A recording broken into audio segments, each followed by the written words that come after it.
Hello. As said in my last video, I am really happy that Ethan ManSant shared his list, his new Levia list with some upgrades from Super Slam. And because I love Levia, as you can see behind me here, I want to give this list a little bit of a try to see is it viable for me to play at Calling Hamburg. And so in the last video, I showed a game against Lyeth, and here we have my first ever game into Tuffnut. So take a look at that. So Tuffnut shows that I should start, and so I definitely want to play the Wrecker Rump here to get something into my graveyard. Ideally, it would hit the Dread Screamer now with a discard to have two cards in graveyard. It doesn't, so I have my first blood tapped already, but I don't think that there was really another option here to get started with Graveyard Feel. I don't have any idea how much I can block against Tuffnut. Like, I haven't played against this deck, so I wanted to be quite proactive here. My opponent blocks, he creates a Vigor for the next turn, and I can put up the Dread Screamer into Arsenal. Currently, not the best Arsenal target because I don't have much graveyard fill yet, but I do have a Graveling Growl. So if I can get two cards into my graveyard, I can come in for 12. That's possible because Tuffnut comes in with Command & Conquer, so I can block 6 here, get 3 cards in graveyard, and can fill it with another 2 cards just off of these 3 cards. Cool, so coming in for 6. He blocks with 6, and I need to check the card, what this does, but doesn't seem to have an effect now. Cool, so we both stay at 40 life. Now coming in with a Graveling Growl for another 6. And he only blocks with his card in hand. Yeah, so down 3 life. I don't have an Arsenal yet, but here I do draw a Blood Rush. And so here we go. He comes in with an Escalate Order. And this makes him create quite a few toughness tokens for his next turn, which is a crazy ability. Like, I really underestimated these toughness tokens. So here are 2 options, right? I can keep the hand and play it as it is, hope that I discard the Beast Within. I could also block with the Boneyard Marauder to guarantee this. But as I don't have an Arsenal, I feel it's safer to play it this way. And I do discard the Beast Within, which is great, but I banish a Smashback Alehorn as well as another Blood Rush. That's unfortunate. And now also I get the Endless Maw. I don't have too many resources, which is unfortunate. And so here I decide to go with Claw, then use the Beast Within for another Claw.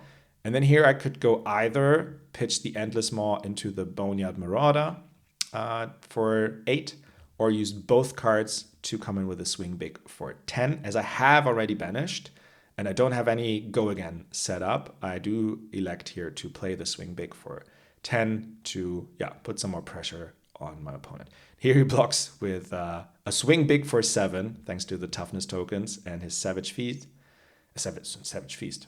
Sash, of course. And so here he doesn't take too much damage from my Blood Rush. And comes back in with a humble entrance to create 3 more toughness tokens. He plays Visit of the Boneyard for a Vigor and puts a card on top of his deck. So he guaranteed has the Wrecker Rump on top and comes in for 7 with a Rock. Not too many options here in my hand. First of all, there's no option to turn off Blood Depth, so I definitely take 2 here. So I decide to block with a Show of Strength. Because, obviously he has a lot of 6s, so he could down in power level, and my Apex for another Might. And here comes in Swing Big for 9, so I put the Guardian of the Shadow Realm into my arsenal for one of their next attacks. And here, because of the toughness tokens again, my opponent blocks for quite a bit and gets a chicken token. So I take 2, go down to 27, put the Guardian into arsenal. Here, my next hand is good. I could use the Unworldly Bellow, pitch into Dread Screamer with it, and then also in Graveling Growl could set up some go again with a Smashback Alehorn. But I could also elect to use one of the blues to pitch into the Guardian of the Shadow Realm to take 6 less damage, and also have it in my graveyard to ideally get it into banish as soon as possible for if I flip to then be able to play it. Here, I don't take damage, or I take 1 damage, I think, if I saw it correctly. So here, Dread Screamer, immediately putting the Guardian of the Shadow Realm into my banish zone and coming in for 6 and another 6. And yeah, my opponent blocks, Tuffnut blocks with Escalate Order for 5 because of the toughness tokens. Oh, and also the Scowling Flashback.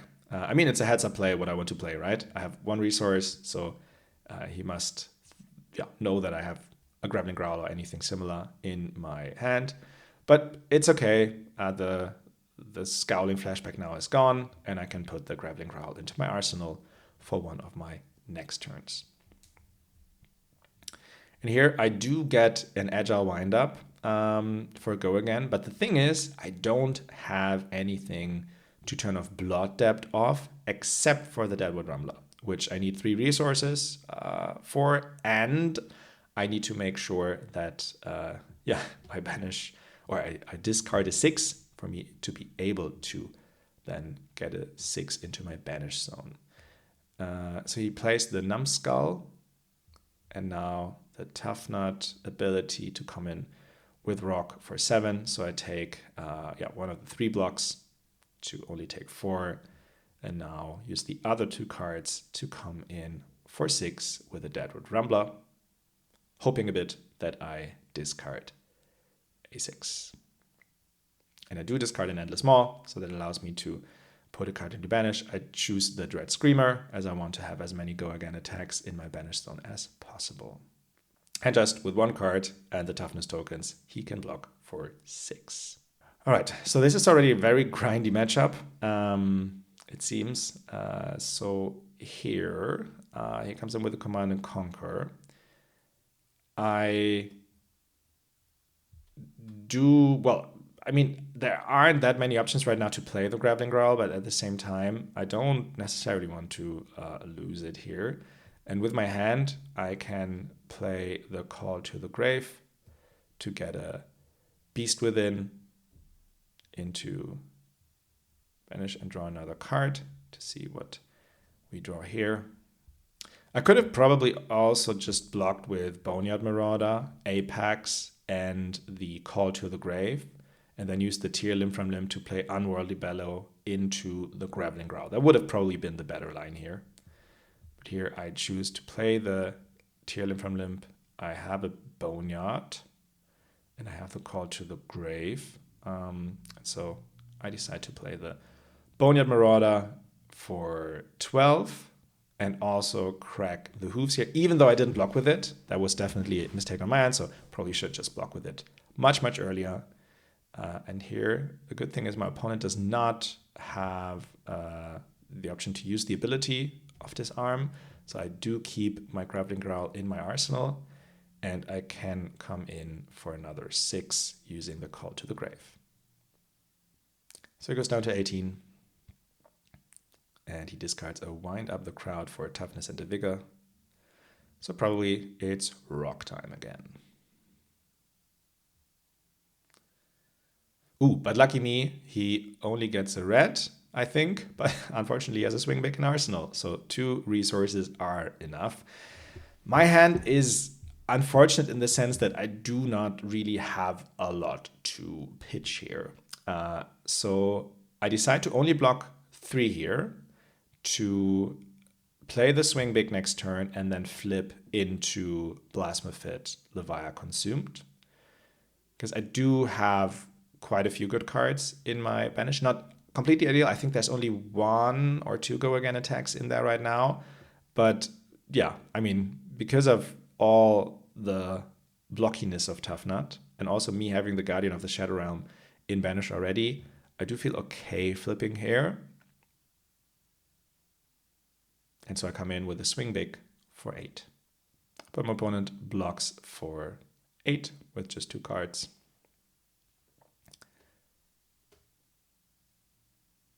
Pass turn, and I transform into Blasmophet.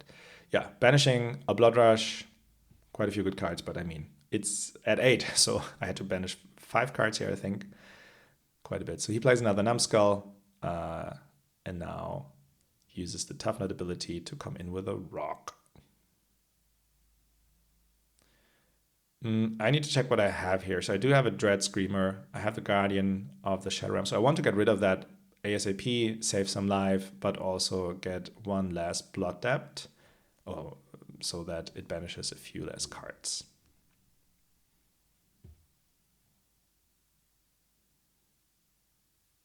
Okay, so here use the Deadwood Rumbler to pitch for it. And now I could go into the Dread Screamer and then also play the Vigorous Smash Up to come in at least for 12.